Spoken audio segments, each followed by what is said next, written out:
appropriate close of having to look towards the way forward. We've heard from many champions, but then how do we make sure that we sustain this as the year goes on, as the years go on, actually?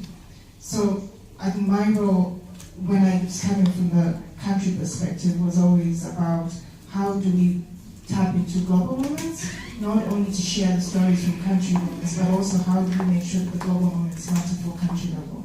And so I think that's looking for the Nutrition Awards this evening, almost a good kick-off point in terms of that catapult effect of trying to say, okay, we now have this class of people who we recognize as champions. How do we then propel this in the years that are coming on?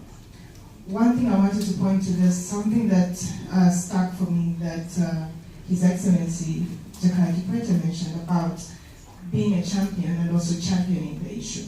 So we have a lot of times we think just being a champion is having a big platform, but we know that there are a lot of people who are working level. Everybody in this room has been championing the issue at some point in their career. That's why we are in this room, and so we all understand the importance. But it's making sure that we continue to ensure that people have the access to the right moments in time and are able to engage. So we know that part of the challenge sometimes is that global moments come together in such a short space of time and we are not able to engage the right people at the right moment.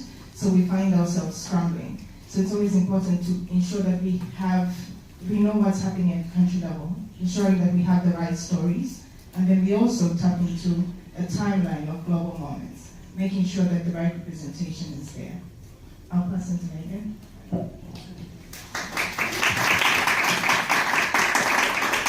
And just following on from what Mwanga was saying, I think today we've heard from a huge range of champions, from community champions to parliamentarians to heads of state. And I think what's really important is that we now start to break down some of the silos between those champions and look at how we can work together as all champions for nutrition to have an even stronger voice and a big impact for nutrition. So what we'd like to do is really start to map out a journey of opportunities, and not just, as Miranda is saying, at these big international moments, but what is some of that other work that we can do to keep the momentum on nutrition going and keep nutrition high on the political context, and, for example, media, joint op-eds, working together around events. And finally, how can we continue to share experiences between champions?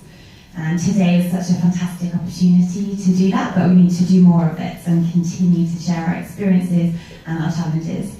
And I think Venice highlighted a really great example of the learning route, which brought together champions across civil society to learn from each other. But how do we do that at a bigger scale, between countries, between stakeholders, and continue to share information? So I'd like to throw that out to you perhaps and get some of your thoughts on that.